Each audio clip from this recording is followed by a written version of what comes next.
Bonjour, bonjour à tout le monde. Alors je suis contente, j'ai fait un réassort de bouquins, Existence calvaire ou Existence riche de sens.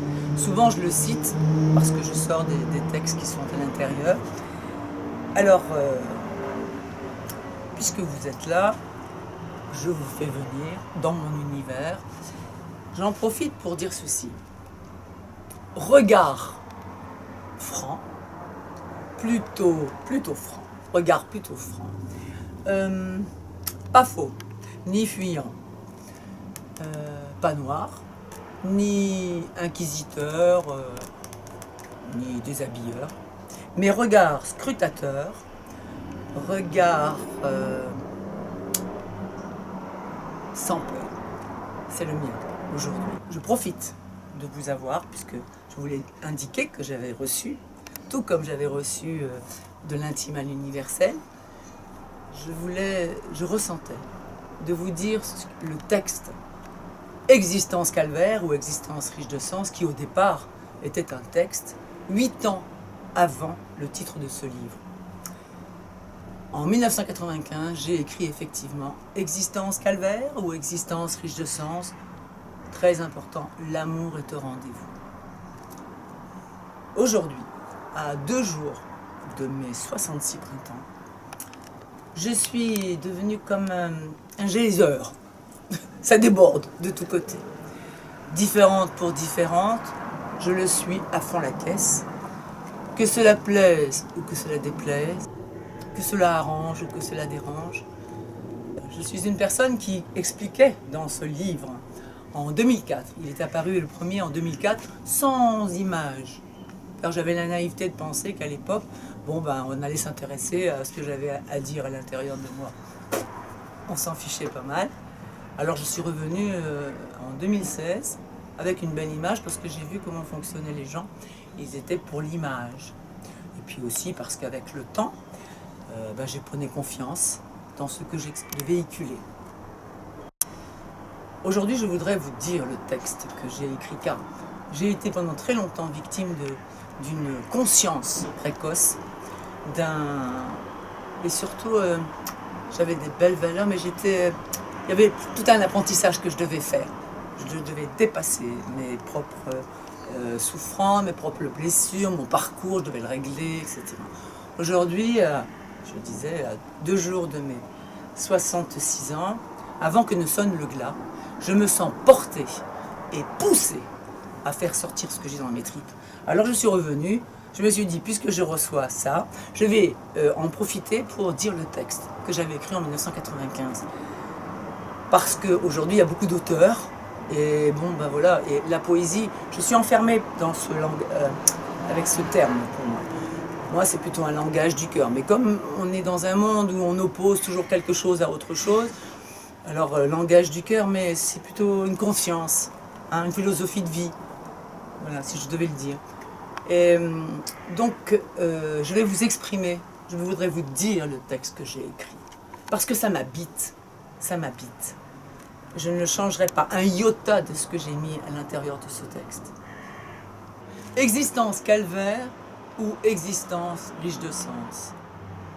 Et si notre vie, jour après jour, gracieusement donnée, à travers enveloppes charnelles mystérieusement prêtées, n'avait pour seule raison d'être nous apprendre. Apprendre à nous élever, toujours et encore apprendre ardemment l'amour, et vers la mort attendre triomphant. Que l'on sache se découvrir jusqu'à ce que cela devienne plaisir, dure tâche à accomplir. Importante, belle, cependant, contribue en solution à nous épanouir, nous faire grandir en but d'évolution.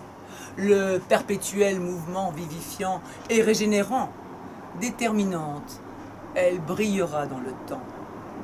Nous aurions choix, bien sûr, d'une existence calvaire, en respect d'un libre arbitre, de nos craintes et attachements de la terre. Quand, ballotté de surcroît, atteint de terreur, aux dures étreintes d'enfer, provoquées par confusion des valeurs ou injuste considération de nos frères, nous prendrions droit devant ce chapitre de capituler, subir le pire et ne rien faire. Nous désignerions, nous nous en habituons, sort capable d'offrir chagrin, sort ou destin.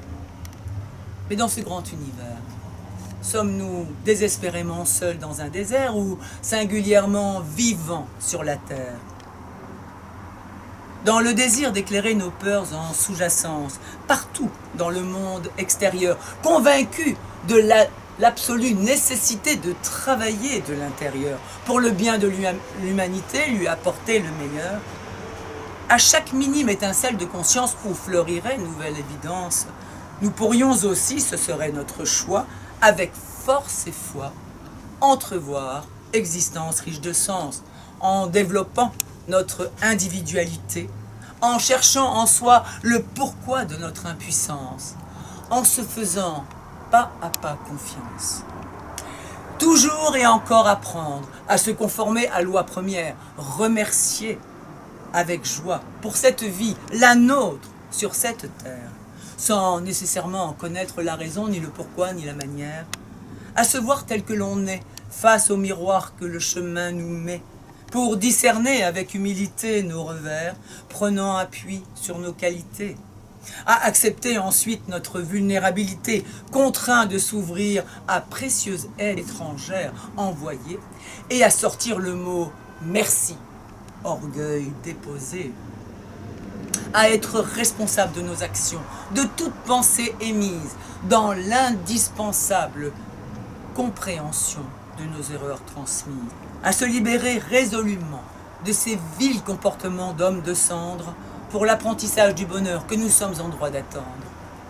En nous pardonnant pour lenteur, sans culpabilité, peu à peu, nous nous détacherions de nos faiblesses volontaires, accusant réception de chaque leçon comme opportunité pour développer en soi courage, beauté, sans embâge, détermination aiguisée, nous nous élèverions de notre humaine détresse, poursuivre avec vitale énergie, voie déjà tracée, réjouis d'avoir aboli fiers nos barrières, petit à petit, dépasser nos limites avec endurance et sagesse, utiliser les fruits et l'essence de nos anciennes galères, le cœur en liesse.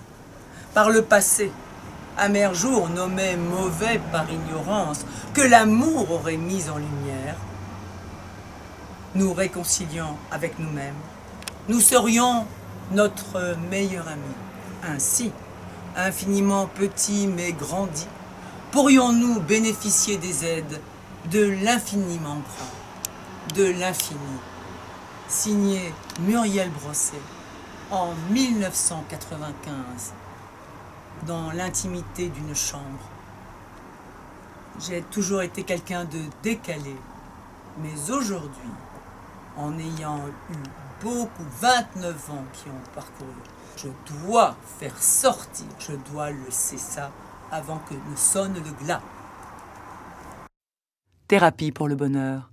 Arrête-toi, essaie au moins. Arrête-toi donc devant le bonheur de tes jours. La vie, l'amour valseront avec l'heure, toujours. Arrête-toi devant le ciel, tu deviendras hirondelle.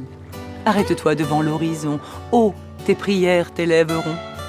Arrête-toi devant la lumière, de mieux voir et très clair, tu en seras fier.